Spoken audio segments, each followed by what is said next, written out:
So in front of us now we have the psukim in the Torah dealing with the Rasha.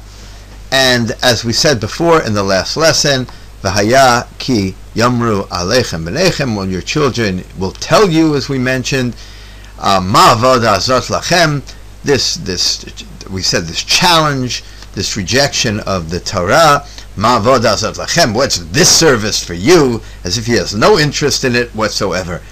And we mentioned already what the Haggadah has to tell us about him, but what does the Torah tell you to tell him?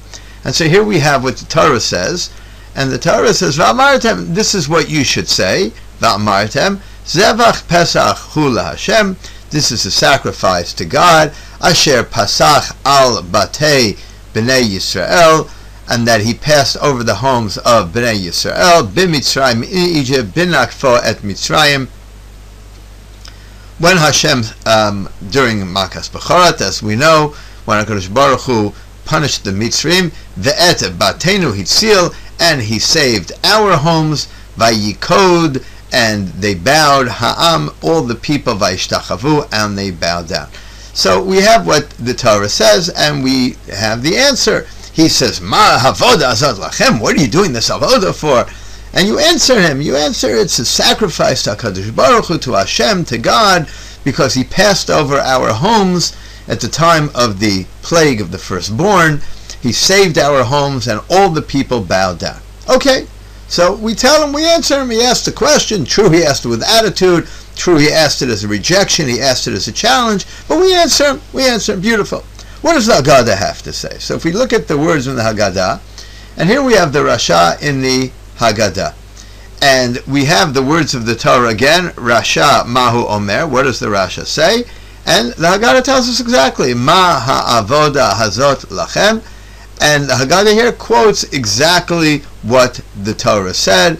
The Torah said, Ma ha'avoda hazot lachem, again the Haggadah quotes it perfectly, Ma ha'avoda hazot lachem.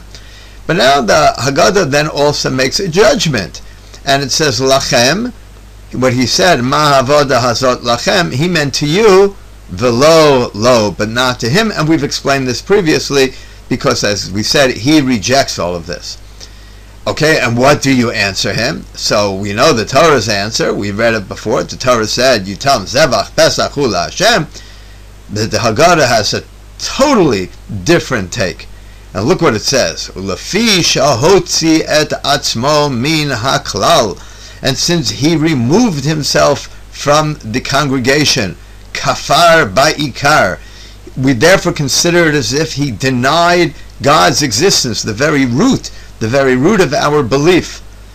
Wow, okay, so we're mad at him, all right, and we're telling him in no uncertain terms, we don't like your attitude, and what you're doing is a terrible rejection of all of God and everything we believe. And it continues, va'af, and also ata, and also you, hakei et shinav, I want you to blunt his teeth, ve'amor lo, and you tell him, ba'avor ze asa Hashem li b'tzeiti mimitzrayim, because of this, God did this for me, he took me out of Egypt. And you tell him, li v'lo lo, to me, not to you. If you remember, he said, lachem v'lo lo, he said, what's this work to you, and not to him. Now you tell him, well, li v'lo lo. Well, yeah, Hashem did it for me, but it wouldn't be for you. And the final stab at the Rasha is, we say, ilu hayasham, if you would have been there, if he would have been there, lo hayan nigal, he would not have been redeemed. Wow. So, I mean, we really go at this Rasha, and the Baal Haggadah, really, just takes him apart, and he says to him, finally, with that final line, if you would have been there, you would not have even been redeemed. So that's an incredible thing, what you say to the Rasha. And okay, I can understand that we're saying this to the Rasha, we're upset with him, but what doesn't seem to make sense is, wait a minute, but the Torah gave us an answer. The Torah told us what to say to the Rasha. And the Torah said that we're supposed to say to the Rasha, V'amartam zevach pesach hu LaHashem. You're supposed to talk about it. The Torah gave us an answer. You're supposed to say to the Rasha. Why is it that the author of the Haggadah leaves out the answer the Torah gives. What happened to the Torah's answer? Why don't you give him the answer? What are you, blunting his teeth? What does it even mean, you blunt his teeth? And what does it mean that you say to him that if you would have been there, you would have been redeemed? The Torah doesn't tell you to say that to him. So what's going on here? And the last thing that's particularly perplexing is that not only do we seem not to give him the answer in the Torah, but the answer that we give him according to the Haggadah is you tell him, V'amor la ba'avor zeh asa Hashem li. You tell him, this is what Hashem did for me. And if we go back to the Psukim, if you recall, about the 4 sons, what you see is this answer of Ba'avur Zeh Asa Hashem Li is found right here. Ba'avur Zeh Asa Hashem Li. And here we're talking to the She'eno Yodeh Lishol. We're talking to a different child. So I can understand the Haggadah was saying a little different than the Torah, maybe adding on to what the Torah said. Afatel there also. Okay, I could buy that. You give him also the Torah's answer, but you also give him another answer. That's okay. We did it by the Chacham. We can do it here also. But that I can get. But why give him the She'eno Yodeh Lishol's answer? If you just wanted to answer and throw on a little extra, a little extra rebuke to the Rasha, I'm cool with that. But what's this Ba'avor Zeh Asa Hashem Li, which is by the She'eno Yodeh Lishol? What's it doing there? So I want to share with you a beautiful, beautiful insight that I once heard. A beautiful insight. And this comes back to the Psukim by the Rasha. And if we look now just at what the Haggadah says. What the Haggadah says to you is that yes, you talk to the Rasha. And you tell the Rasha, yes, you're asking with attitude, we're not happy about it. And v'lefi shehotzi atas minas klal kafar bikar, and how his rejection is extremely, extremely fundamental, and it rejects the very essence and foundation of Judaism. That you can tell him. But then the Baal Haggadah throws in something extra, and he says ve'af, and there's something more you tell him. Ve'af, again, like we have by the Chacham, if you recall, you have to tell him something else at the same time. And that is va'afata hakeh et shinav. Hakeh et shinav. You blunt his teeth. What does this mean, you blunt his teeth? So the answer is, this is fantastic, incredible, incredible. You're not really talking to the Rasha, because you've answered the Rasha, and you give him the Torah's answer, and you've also given him a little musar, right? A little rebuke. But there's something else you have to do now.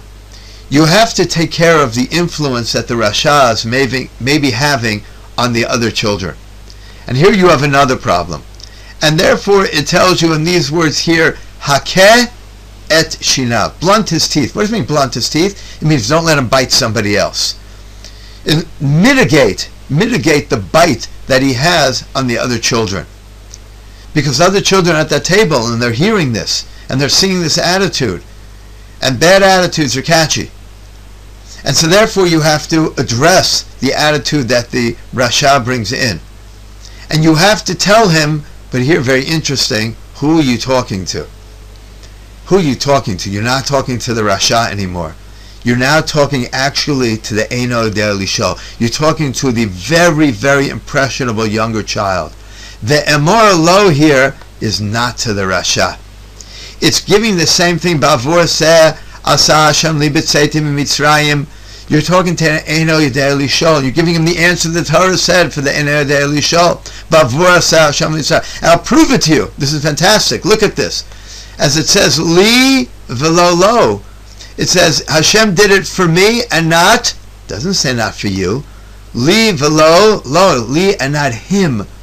If you're talking to the Rasha, you would say Li v'lo lecha.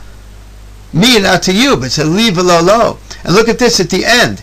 Ilu hayasham. If he would have been there, it doesn't say if you wouldn't have been there. If you're talking to the Rasha, you should say Ilu hayita sham.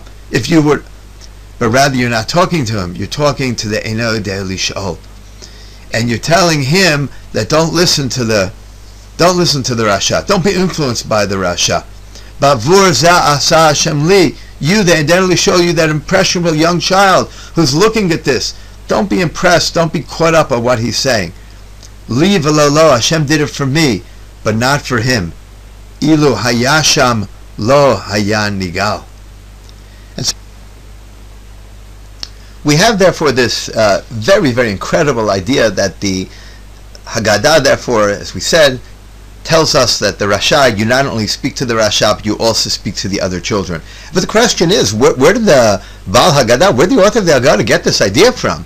I mean, who told him that you're supposed to speak to the other children? Was this just some great psychological insight that he had? It's a great idea, but where did he see it? So watch this.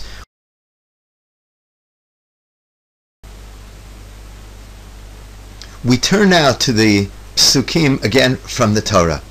And this is something that's simply incredible. Watch it. Watch what happens here. We go to the Chacham first. The Torah says, Va'amarta lebincha. You tell your child. Beautiful. One up. Let's look at the Tam. And here it says again, Ve'amarta elav. You speak to him. Perfect. One more up. Eno yodea lishol. What does it say? V'igadeta lebincha. So every time, talk to him, talk to your child. But this is amazing. This is so cool. When it talks to the Rasha, it says all of a sudden, Va'amartem. It doesn't say who to talk to. It doesn't say Va'amarta lebincha. It doesn't say Va'amarta elav. It doesn't say V'higadeta lebincha like it said by all the others. Here it just says Va'amartem. Why didn't it say to who you're talking to? So comes along the author of the Haggadah and he says, Gavaldik, this is fantastic. He says, this is where I know this from, because the Torah doesn't want you just to talk to the Rasha. You also have to, Va'amartem, you are talking to the Rasha, true, but you're also talking to the other children. The Rasha, as we saw before, is not asking the question. Va'amartem, he's coming to tell you. Ki yamru aleichem b'neichem. He's telling you, he's not asking. So okay, you talk to him also. Va'af atahake et shinab. But the Baal Haggadah looked at this word va'amartem and he said, I see in this word amartem that's different than all the other words, that the Torah wants me to talk also to the other children. And as we said before, somehow lessen the impact that the Rasha might have on the other children. So yes, the Torah is telling you, you keep this Rasha within the family. But at the same time, as you're talking to the Rasha, you also speak to the other children and make sure that the Rasha does not influence them. A beautiful, fantastic idea what the Baal Haggadah is trying to teach us.